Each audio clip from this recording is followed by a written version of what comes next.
செய்திகள். பிரபல cyber crime officer Sai Prasad நள்ளிரவில் அதிரடியாக கைது செய்யப்பட்டார். இச்சம்பவம் போலீஸ் வட்டாரத்தில் அதிர்ச்சியையும் பரபரப்பையும் ஏற்படுத்தியுள்ளது.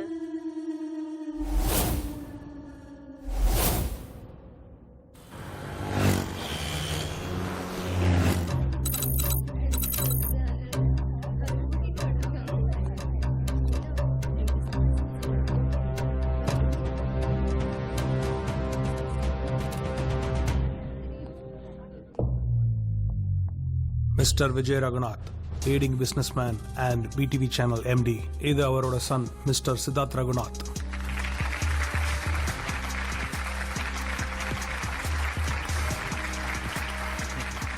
Thank you. Ladies and gentlemen, நான் ஃபோன் பண்ணி இன்வைட் பண்ணதும் ஏன் எதுக்குன்னு கூட கேட்காம இங்கே வருகை தந்திருக்கும் மாண்புமிகு முதலமைச்சரும் என் நண்பனுமான சந்தானம் அவர்களுக்கும் அமைச்சர் பெருமக்களுக்கும் அதிகாரிகளுக்கும் என் சக தொழில் அதிபர்களுக்கும் நண்பர்களுக்கும் என் மனமார்ந்த நன்றியை தெரிவிச்சுக்கிறேன். இந்த சந்தோஷமான நேரத்துல என் பையன் சித்தார்த்தோட நிச்சயதார்த்தம் உங்க முன்னாடி நடக்க போறது பெருமையா சொல்லிக்கிறேன். எப்ப என் பையன் கிட்ட கல்யாணத்தை பத்தி பேச்சு எடுத்தாலும் அப்பா உங்களோட ஒரு படி மேல வளரணும், அதுக்கப்புறம் தான் கல்யாணம் தட்டி கடிப்பாரு. நான் அவர் இஷ்டத்துக்கே விட்டுட்டேன். திடீர்னு இந்தியாவிலே நம்பர் 1 கோடீஸ்வரர் மிஸ்டர் ரத்ன சார் கிட்டே ஒரு போன் வந்துச்சு. ஐயா நம்ம சம்பந்தி ஆயிடலாமான்னு கேட்டாரு. விடுவேனா? நானும் பிசினஸ் மேனாச்சே. ரத்ன சார் கூட சம்பந்தம் வச்சுட்டார். என் பையனோட ஆசையும் நிறைவேறும், அவரும் கல்யாணத்தை தள்ளி போட முடியாது. அதனால இவரை கேட்காமலே கல்யாணத்துக்கு ஓகேன்னு ஒத்துக்கிட்டேன். எல்லாத்தையும் பேசி முடிச்சிட்டு இவர்கிட்ட சொன்னா இவர் யாரு, நமக்கு மேல பிசினஸ் மேன் இருக்காரு, அதுக்கு உடனே ஓகேன்னு சொல்லிட்டாரு. இவ்வளவு ஷார்ட் டைம்ல குறிப்பிட்ட சில பேரை தான் என்னால இங்க கூப்பிட முடிஞ்சிச்சு. இன்னும் 7 நாள்ல வந்து கல்யாணத்தை பெருசா வைக்கலாம்னு இருக்கேன். அப்ப எல்லாரையும் கூப்பிட்டு ஒரு பெரிய ரிசப்ஷன் வைக்கலாம்னு இருக்கேன். Okay? Thank you. Now my son Siddharth will say a few words. Come on. Thank you, Dad. Well, இந்த நிச்சயதார்த்தம் உங்களை மாதிரியே எனக்கும் ஒரு பெரிய சர்ப்ரைஸ் தான். என்னால நம்பவே முடியல இந்த என்கேஜ்மெண்ட் எனக்கு தான் நடக்குதான்னு. ஏன்னா முதல்லயே கேட்டா எங்க நான் தட்டி கழிச்சிடணும்னு எங்க அப்பா எல்லாத்தையும் ஃபிக்ஸ் பண்ணிட்டு தான் என் சம்மதத்தை கேட்டாரு. என் சம்மதத்துல தான் என் அப்பாவோட ஹாப்பினஸ் பிரஸ்டீஜ் எல்லாமே இருக்குன்னு எனக்கு தெரியும். சோ நான் ஓகே சொல்லிட்டேன். மேரேஜ்க்கு இன்னும் 7 நாள் தான் இருக்கு. அதனால எல்லாரையும் பர்சனலா போய் கூப்பிட முடியாது. என் அப்பா எனக்கு சர்ப்ரைஸ் கொடுத்த மாதிரி I have a surprise for my viewers. My marriage, sangeet, reception எல்லாமே லைவா டெலிகாஸ்ட் பண்ண போறேன் without any commercial break. வாங்க மிஸ்டர் ரத்னம், வாங்க.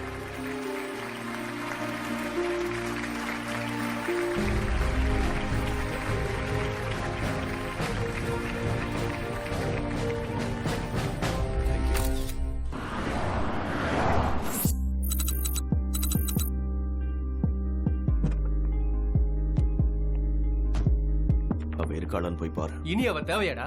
நான் அவளை பார்த்தே ஆகணும். சொன்னதை மட்டும் செய்.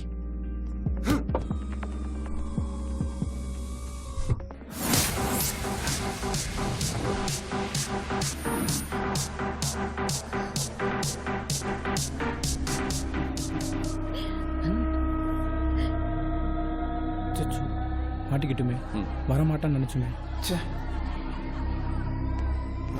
டே மச்சான், எப்படா வந்த? நடிக்காதடா, நீ எவ்வளவு பெரிய நடிகன்னு எனக்கு தெரியும். டேய், நான் இன்னைக்கு தானே ஊர்ல இருந்து வந்தேன். நீ இங்கதான் இருக்கான்னு தெரியும், அவ கூட தான் சுத்திக்கிட்டு இருக்கான்னு தெரியும். டேய் அப்படிலாம் இல்ல, உன் என்கேஜ்மெண்ட் எனக்கு ஜெனிஃபர் சொல்லி தான் தெரியும். ஆனா உனக்கு ஜெனிஃபரை நான் சொல்லி தானடா தெரியும். அங்க எனக்கு என்கேஜ்மெண்ட் முடியறதுக்கு முன்னாடி இங்க அவ கூட ஃபர்ஸ்ட் நைட்டே முடிச்சலான்னு பாக்குறியா? டேய், அவன் என் தங்கச்சி மாதிரி. டேய், கேவலப்படுத்தாதடா. ஃப்ரெண்டுக்கு வேண்டிய பொண்ணுங்களோட நீங்க பழகும் போது அவளை தங்கச்சி மாதிரி நினைக்காதீங்க, அவ கூட தங்குற மாதிரி நினைக்காதீங்க. மச்சான், முதல்ல இவன் தங்கச்சியை கவனிச்சுட்டு அப்புறம் பாசம் உள்ள இந்த அண்ணன் கிட்ட வர. டேய், இவனை ரூம்ல போட்டு அடிச்சு வைக்கடா. டேய் விடுங்கடா, சித்தார்த் சொல்றதை கேளுடா.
கௌதம் கிருஷ்ணா பிக் எஃப்எம்ல ரேடியோ ஜாக்கியா இருக்காரு. அக்கா குழந்தைங்க அவர் வளர்க்குற நாய் பிளாக்கின்னு ரொம்ப ஜாலியா இருக்காரு. என்ன பசங்களா காலங்கரத்தால ஏஞ்சி பொறுப்பா படிச்சிட்டு இருக்கீங்க? நாளைக்கு எக்ஸாமா? ஆமா மாமா.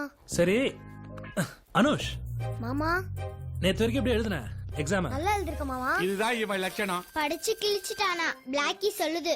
குடுக்குறியா? இரு நான் அப்புறமா வச்சுக்கிறேன். சரி ஸ்ரீநிதி, நீ எவ்வளவு மார்க் வாங்குவ? இது இவளோட லட்சணம். ஆமா ஸ்ரீ முட்டை தான் வாங்குவாளாம். இத நான் சொல்லல, பிளாக்கி தான் சொல்லுது. ஏன்பா பிறந்ததான் 2 பேரும் ட்வின்ஸா ஒன்னா பிறந்தீங்கன்னு பார்த்தா மார்க் வாங்குறதுலயும் எப்படி ஒன்னா இருப்பீங்க? எப்படியோ நல்லா வாங்கினா சரி. Okay Blackie come. என்னடா பிளாக்கி பேசுதேன்னு பாக்குறீங்களா? எல்லா படத்துலயும் ஹீரோ கூட ஒரு ஃப்ரெண்ட் வருவான் பாருங்க. அந்த ஃப்ரெண்டு வேற யாரும் இல்லைங்க, நம்ம பிளாக்கி தான். அதோட மைண்ட் வாய்ஸ நம்ம படம் முழுக்க கேட்கலாம். ஸ்ரீநிதி டோர் க்ளோஸ் பண்ணு. ஓகே மாமா. வெறும் பாலை வச்சுட்டு என்னப்பா பண்ணுவாங்க? இரு டிகாஷன் ஊத்திட்டு வந்துடுறேன். உங்களை பார்த்தா அவ்வளவுதான். 2 பேர் மொழியுமே சரியில்லையே, என்ன பண்ணிட்டு போதுங்க? புளிய பத்தி பேசுற மூஞ்சிய பாரு. முடியலாம். ச்சே. என்னது?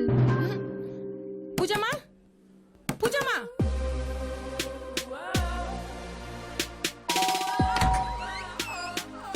வா பூஜா. பூஜா விடிவி சேனல்ல விஜயவா இருக்கா. இவளோட ஒரே எதிரி கௌதம் வளர்க்குற நாய் பிளாக்கி தான். என்ன பூஜா கோவமா இருக்க? உன்கிட்ட யாராவது ஏதாவது பிரச்சனை பண்ணாங்களா? என் தம்பிய பத்தி தெரியும்ல, ரொம்ப கோவக்காரன். அவன் கிட்ட சொல்லி உண்டு இல்லன்னு பண்றேன். உன்கிட்ட வாலாட்டினது யாருன்னு மட்டும் சொல்லு. உங்க நாய் தான். You mean Blackie? என் பால சூடாக்கிடுச்சு. பாத்திரத்திலயா? நான் ஆத்திரத்துல இருக்கேன். உங்க நாய்க்கு வேற வேலையே இல்லையா? எப்ப பார்த்தாலும் என்கிட்டயே வம்பு இருக்குது. பூஜா, இந்த பிளாட்ஸ்ல 200 ஃபேமிலிஸ் இருக்காங்க. அதுல 199 பேருக்கு பிளாக்கிய பிடிக்குது. உன் ஒருத்திக்கு தான் அவனை பிடிக்க மாட்டேங்குது. 2 சரியான ஃப்ராடுங்க. 2 பிளாக்கி ஒருத்தன் தானே? நாய் மட்டுமா? அதை டைரக்ட் பண்ற உங்க தம்பியும் தான். ஹலோ, என்னம்மா இப்படி பேசுற? அவங்க 2 பேரும் எவ்வளவு பாசமான அண்ணன் தம்பிங்க தெரியுமா? ஓ, நீ மட்டும் தான் அவங்கள வில்லன்ஸ்னு சொல்ற. மத்த எல்லாருக்குமே அவங்க ஹீரோஸ் தான். உங்களுக்கு தான் அவங்க 2 பேரும் ஹீரோஸ், எனக்கு அவங்க 0 தான். பூஜா,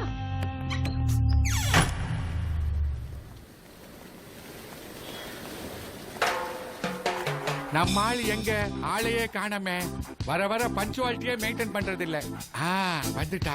பாஷா ரோஜா, ஏமா லேட்டு? இந்த சர்தாச்சி பையில எழுப்பி கூட்டு வரதுக்குள்ள எனக்கு போதும் ஆயிடுச்சு பிளாக்கி. உன்னை காணோன்னு 101 போஸ்ட் கம்பத்துல காலை தூக்கி தூக்கி வச்சு வேணும்னே இவனை லேட் பண்ண வச்சேன். எல்லாம் உனக்காக தான் சரோஜா. என்ன முடிவு பண்ணிருக்க? எனக்கும் உனக்கும் செட் ஆகாது. நீ வேற ஆளை பாத்துக்க. ஒய்யால காஞ்ச கருவாடு மாதிரி இருந்துகிட்டு என்ன அவாய்ட் பண்றியா? நீ தெருநாயிட்ட தாண்டி மாட்ட போற. டேய் பிளாக்கி, நீ என்ன நினைக்கிறன்னு எனக்கு மட்டும் தான்டா தெரியும். கருங்குரங்க மாதிரி இருக்கு, அது கூட உன்னை சீண்டாம போகுது. இது என் விஷயம், நான் பாத்துக்கிறேன். உன் வேலை என்னவோ அதை பாரு. நீ எவ்வளவு பட்டாலும் அடங்க மாட்டடா.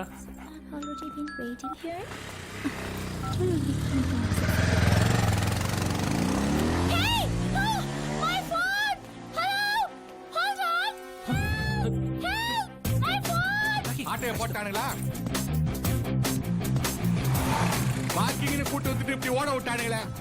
டேய் பிஞ்ச மாட்டேன், நில்லுடா. டேய், ஒரு நாய் தோத்துதுடா. சீக்கிர போடா. டேய், தலையில சொம்பா மாட்டிட்டு போறீங்க. அந்த சொம்ப நான் கடிச்சு துப்பல. ஐ அம் நாட் a pure dogடா. கொய்யால கமிங். சீக்கிரம் போ. டேய் கிட்ட வந்துடா. எங்கடா? ரோட பாத்து ஓட.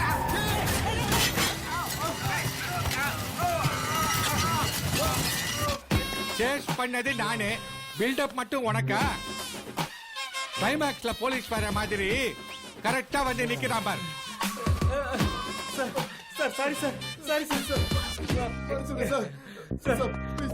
சரி மொபைல கொடுங்க.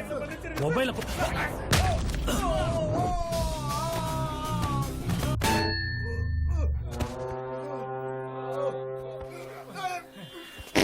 சாரி ஜென்டில்மேன், எனக்கும் கேஸ்ட்ரிக் ப்ராப்ளம் இருக்கு.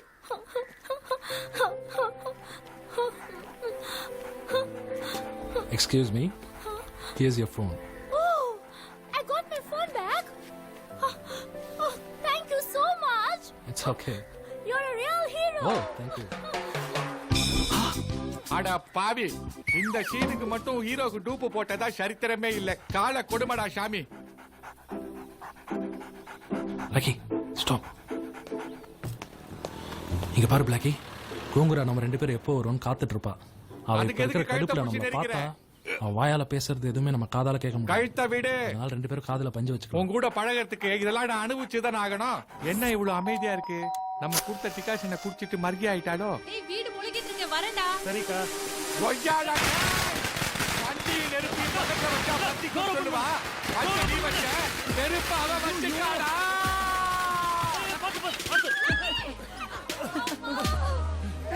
பொதுவா பொடி வச்சு பேசுறதா சொல்லுவா. நீ என்னடி வெடி வச்சு பேசுற? உனக்கு வைக்கிற ரேட்டு.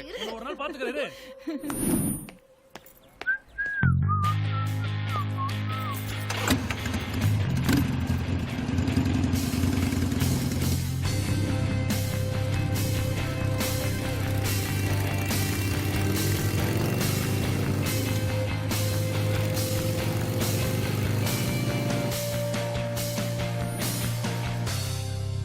தமிழுக்கு என் முதல் வணக்கம், இரண்டாவது உங்களுக்கு வணக்கம். Good morning Chennai 92.7 big FM. கேட்கலாம், பேசலாம், லைஃப் கொண்டாடலாம். நான் தான் உங்க ஆர்ஜே கௌதம் கிருஷ்ணா பேசுறேன். இன்னைக்கு பாத்தீங்கன்னா நம்ம எஃப்எம்ல ரொம்ப முக்கியமான நாள். என்னன்னா இன்னைக்கு 8வது ஆண்டு முடிஞ்சு 9வது ஆண்டுல நம்ம பிக் எஃப்எம் காலடி எடுத்து வச்சிருக்கு. அதனால எங்களுக்கு ஆதரவு தந்து கொண்டிருக்கும் அனைத்து நேயர்களுக்கும் எங்களுடைய மனமார்ந்த நன்றியை தெரிவித்துக் கொள்கிறோம். இன்னைக்கு நம்ம நிகழ்ச்சியோட தலைப்பு என்னன்னா, தமிழ்நாட்டு பெண்கள் வந்து தமிழை தவிர்க்கிறார்களா இல்ல தமிழ் பேச முடியாமல் தவிக்கிறார்களாங்கிறத பத்தி தான். இப்போ ஒரு காலர் நம்ம லைனுக்கு வந்துட்டு இருக்காங்க, அவங்க கிட்ட நம்ம பேசுவோம். ஹலோ, வணக்கம் தல. நான் தான் ராயபுரத்துல இருந்து ராபர்ட் பேசுறேன். சொல்லுங்க ராபர்ட். நேத்தல நீயும் பொண்ணுங்களை பத்தி பேச ஆரம்பிச்சிட்ட. நம்ம பொண்ணுங்க தான் தமிழ் பேசுற பசங்களை பார்த்தாலே திருச்சி ஓடுறாங்களே தல. அப்புறம் தமிழ தமிழ் சொல்ற பொண்ணுங்களை எங்களை திரும்பி பார்க்க மாத்தல. சும்மா நச்சுன்னு சொன்னீங்க ராபர்ட். ஆனா ஒன்னே சொல்றேன், வார்த்தைக்கு வார்த்தை தலை தலைன்னு சொல்லாதீங்க. நான் தமிழ்நாட்டை பொறுத்த வரைக்கும் ஒரே ஒரு தலை தான், அது யாருன்னா நம்ம தலை மட்டும்தான். கரெக்ட் தான் தல. தமாசு தமாசு. ஐயோ தலை வாய்ஸ்ல பின்ற இதே வாய்ஸ்ல ஆளுகிட்ட கொஞ்சம் ரெக்கமெண்ட் பண்ணு தல. ஒருத்தனுக்கு ஆட தெரியலனா ஆடி காட்டிடலாம், பாட தெரியலனா பாடி காட்டிடலாம், ஒரு வேலை செய்ய தெரியலனா செஞ்சு காட்டிடலாம். ஆனா லவ் பண்ண தெரியலன்னு சொன்னா நானா சார் வந்து லவ் பண்ணி காட்ட முடியும்? நீங்க தான் லவ் பண்ணணும். Anyway thank you Robert. விட்டா ராபர்ட் வந்து என்ன வேலை விட்டு வீட்டுக்கு அனுப்பிச்சுடுவார் போல இருக்கு. இருந்தாலும் அவருக்காக பெண்கள் கிட்ட ஒரு சில வார்த்தைகள். தயவு செய்து தமிழ்நாட்டு பெண்கள் வந்து தமிழை தவிர்க்காதீர்கள், அதே நேரத்தில் தமிழ் பசங்களையும் தவிக்க விடாதீர்கள். இப்போ உங்களுக்காக ஒரு பாடல் வந்துட்டு இருக்கு. நீங்கள் கேட்டுட்டு இருக்கிறது 92.7 பிக் எஃப்எம். கேட்கலாம், பேசலாம், லைஃப் கொண்டாடலாம். ஹலோ கார்த்திக் அனுப்பி கூப்பிட்டு ஏன்டா வரல? இங்க ப்ரோகிராம்ல இருக்கேன்டா. டேய் வாடான்ற. டேய் வாடா. சரி இரு, நான் இப்போ பேக் டு பேக் சாங் போட்டு வரேன். ஓகே வெயிட் பண்ணு.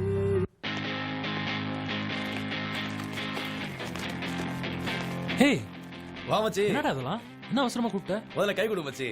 கங்க்ராச்சுலேஷன்ஸ் கௌதம். இந்த வருஷம் பெஸ்ட் ஷோ நீ பண்ற தமிழ் பசங்க நாங்க ஷோ தான் மச்சான். சூப்பரா செம்மடா கேளு மச்சி. Thank you. அதோட இந்தியன் ரீடர்ஷிப் சர்வேல உன்னோட ப்ரோகிராம் தான் நம்பர் 1. தேங்க்ஸ் வந்து செம்ம மச்சான். ஏய் கிரி, நீ பண்ற டீ கடை பெஞ்ச் ப்ரோகிராம் அவ்வளவா இல்ல மிருதுலா நீ பண்ற உள்ளே வெளியே ப்ரோகிராம் அவ்வளவா? அதேங்க 2 பேரும் நீ தூக்கி சாப்பிட்டியா மச்சி. இப்போ நீ தான் மச்சி சூப்பர். கலகிட்ட மச்சி super. Thank you so much. Fantastic மச்சான். வா வா வா. ப்ரோ அவ்வளோ டேக் இட் வா.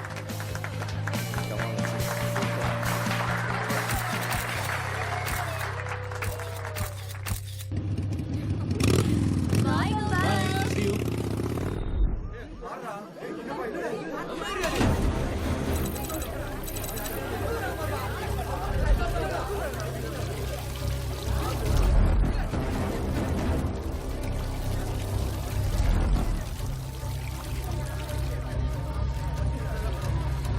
என்ன சார் ஆச்சு? யாரோ ஒரு பொண்ணு கூவத்துல வந்து தற்கொலை பண்ணிக்கிச்சுப்பா. ஸ்கூட்டியோட போய் தற்கொலை பண்ணிக்கிறாங்க. அட நீ வேற தற்கொலை பண்ணணும்னு முடிவு பண்ணதுக்கு அப்புறம் ஸ்கூட்டில போய் ஊந்தானா கார்ல போய் ஊந்தானா? பாடி வெளியில வந்தா என்ன எதுன்னு தெரிய போகுது.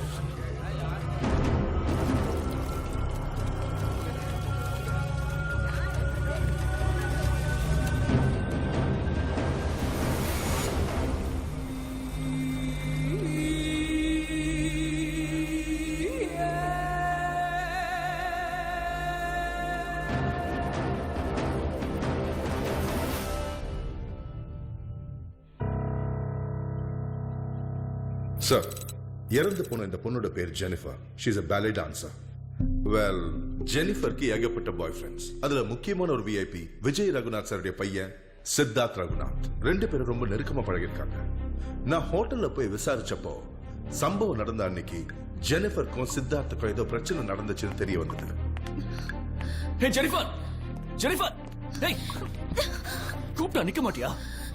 உனக்கும் எனக்கும் எல்லாம் முடிஞ்சு போச்சு. உன் வழியில நான் வரமாட்டேன், என் வழியில நீ வரக்கூடாது. என்னடி மாதிரி பேசுற? அந்த பிரச்சனையில பல பேர் முன்னாடி ஜெனிஃபர் சித்தார்த்த கன்னத்துல அரைஞ்சிருக்கா. அதுக்கப்புறம் அவளை கூவத்துல புனமா தான் போலீஸ் மீட்டிருக்கு. ஆனா இதுல முக்கியமான விஷயம் என்னன்னா, ஜெனிஃபர் கேரக்டர் கிளம்பி போறதுக்கு முன்னாடியே அங்கிருந்து சித்தார்த் கிளம்பி போயிருக்கான். இது கொலையா தற்கொலையான்னு இதுவரைக்கும் கன்ஃபார்ம் பண்ண முடியல. சோ இப்ப சித்தார்த்த விசாரிச்சாதான் அந்த கொலைக்கும் அவனுக்கும் சம்பந்தம் இருக்கா இல்ல வேற யாராவது அவளை ஃபாலோ பண்ணி கொலை பண்ணிருக்காங்களான்றது தெரிய வரும் சார். அது அவ்வளவு ஈஸி இல்ல. ஏன்னா அது ரொம்ப பெரிய இடம்.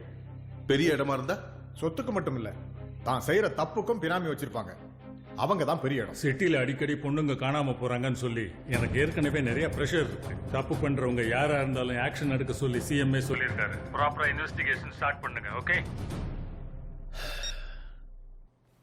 சித்தார்த்த வர சொல்லு. Okay sir.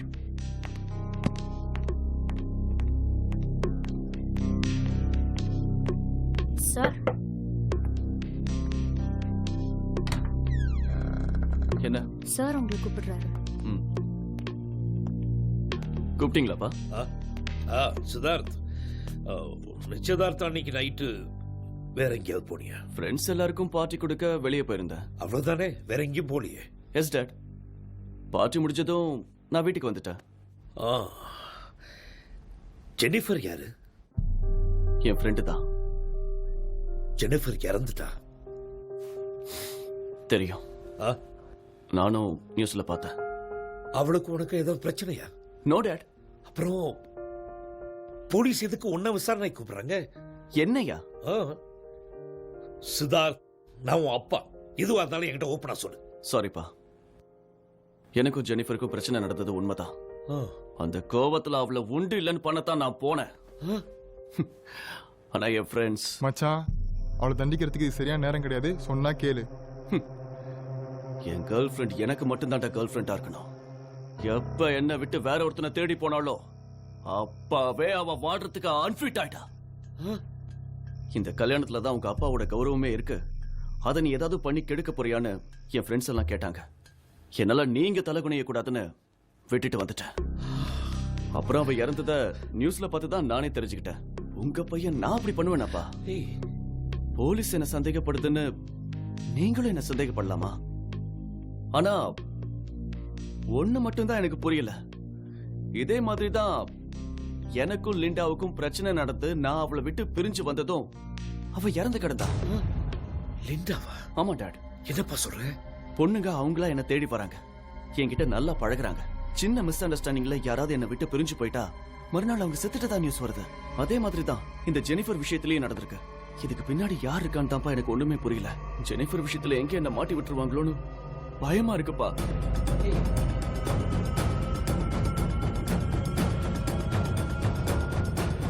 நீங்க சொன்ன மாதிரி எல்லாம் நல்லபடியா நடந்துட்டு இருக்கீங்க. சீக்கிரம் செஞ்சு முடிங்கப்பா. நீங்க சரிங்க. வாங்க வாங்க. சொல்லிதான் நானே உங்க ஆபீஸ்க்கு வந்திருப்பேன். நீங்க எதுக்கு வந்தீங்க? உன் பவர் என்னன்னு என்கிட்ட கட்டுறியா? நீ மக்களுக்கு தான் சிஎம். என்ன பொறுத்த வரைக்கும் நீ என்னைக்குமே கடனாளி தான்.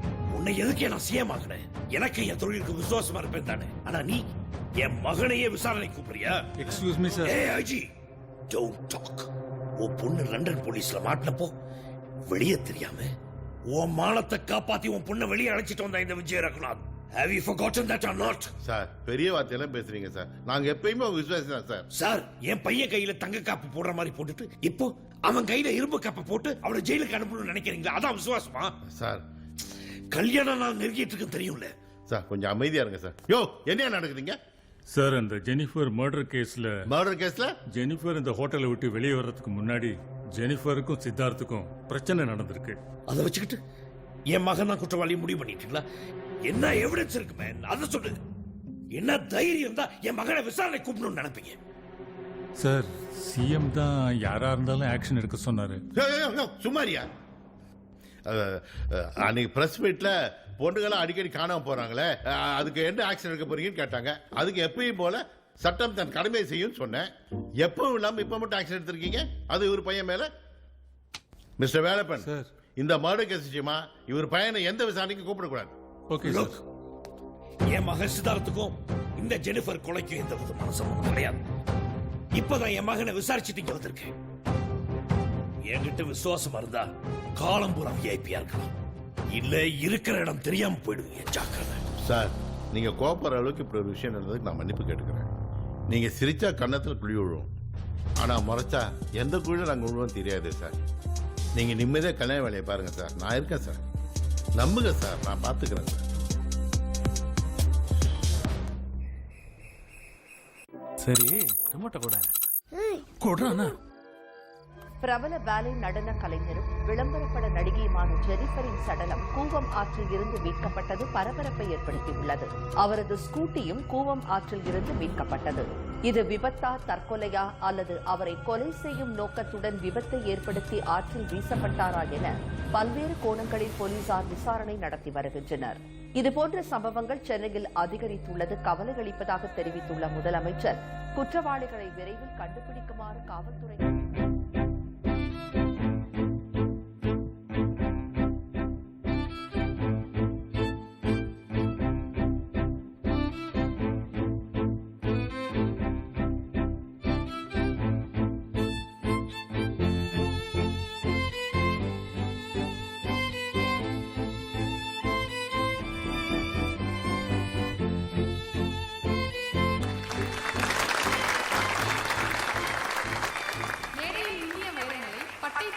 மிஸ் ஜெனிஃபர் அவர்களை நாம் பாராட்ட கடமைப்பட்டுள்ளோம். அடுத்ததாக சின்யா வித்யாலயா பள்ளி மாணவர்களை தங்கள் திறமையை காட்ட மேடைக்கு அழைக்கின்றோம். Go this way. Yeah. See and go. Yeah. Excuse me. Yes. Performance ரொம்ப எக்ஸ்ட்ரானரியா இருந்தது. பசங்களுக்கு நல்ல ட்ரைனிங் கொடுத்துருக்கீங்க.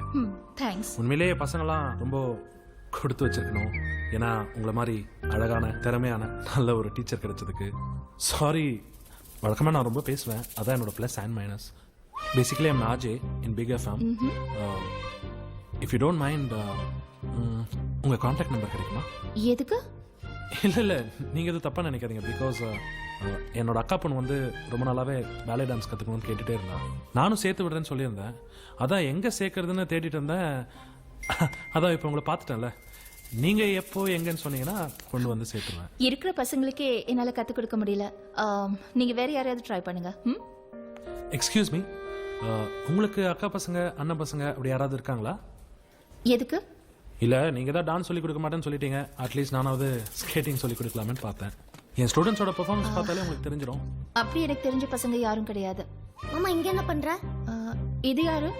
இது என் அக்கா பையங்க. அப்போ நீங்க அக்கா பொண்ணுன்னு சொன்னது பொய்யா?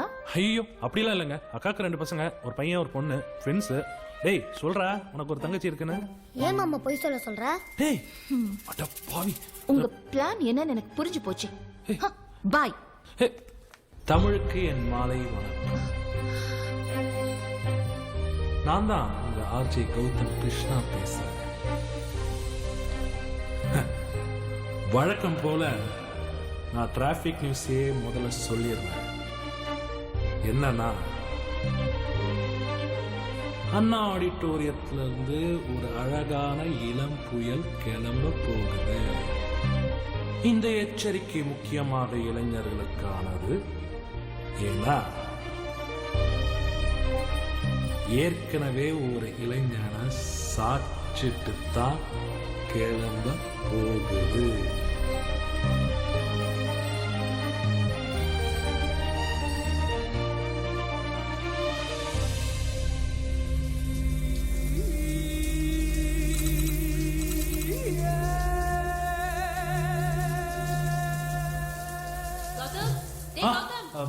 சொல்லுக்கா. இன்னும் நான் குளிச்சிட்டு இருக்கேன், உனக்கு டைம் ஆகல? இதோ வரேன்.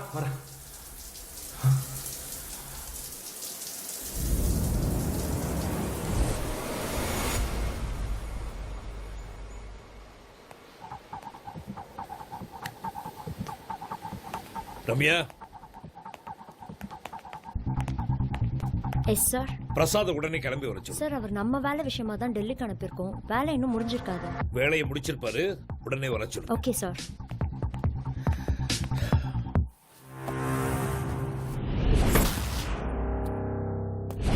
சாய் பிரசாத், ஃபினான்ஸ் மினிஸ்டர் சொல்லுங்க. उसको घर में वाले ना आदमी आइए या आपका पिस्टल,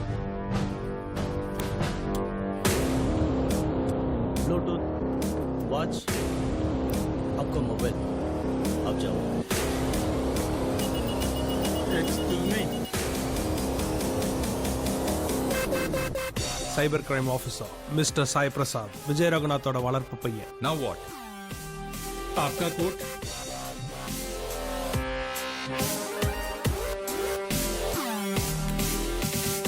क्या मेरे गॉगल्स भी चाहिए? ना ना, इसका तो पहले ही स्कैन हो गया. मैं जा सकता हूँ? हाँ जी. जो भी मैं देखता हूँ उससे मैं बात करता हूँ, समझे? ठीक सर. नमस्ते सर. हाँ नमस्ते, साइबर क्राइम ऑफिसर साई प्रसाद, आजा। विजय रघुनाथ जी से आपने लिए पैसे 150 करोड़, कब वापस दोगे ये पूछने मुझे भेजा है. விஜயோட ஆளா நீ?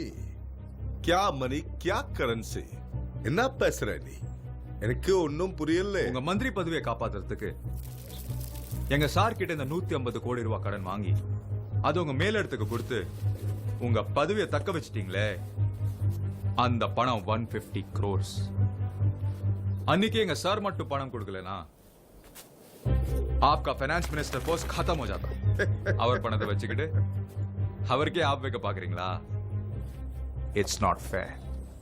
நான் 150 கோடி விஜய் கிட்ட வாங்குறது உண்மைதான். ஆனா அதுக்கு சாட்சி யாரு, ஆதாரம் இருக்கா? நான் உங்க தலைவர் கிட்ட வாங்குறதுக்கு எவிடன்ஸ் இல்ல, நான் எங்க தலைவர்கிட்ட கொடுத்ததுக்கு எவிடன்ஸ் இல்ல. அதுக்கும் எதுக்கும் சரியா போச்சு மேன். நீங்க பணம் மொத்தமும் கொடுப்பீங்க, கொடுத்துருவீங்க அப்படிங்கிற நம்பிக்கை எனக்கு இருக்கு. ஜல்தி அரேஞ்ச் கரோ. एक मिनट ऑफिसर, உங்க பாஸுடைய பையனுக்கு கல்யாணம் இல்ல, இந்த 1000 ரூபாய் என்னுடைய கிஃப்டா கொடு.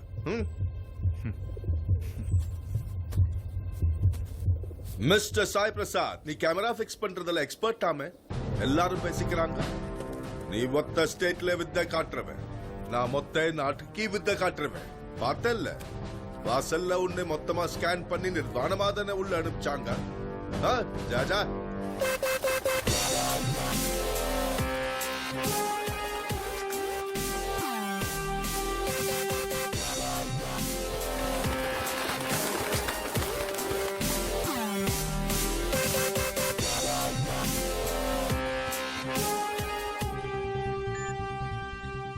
Hi, sweetheart.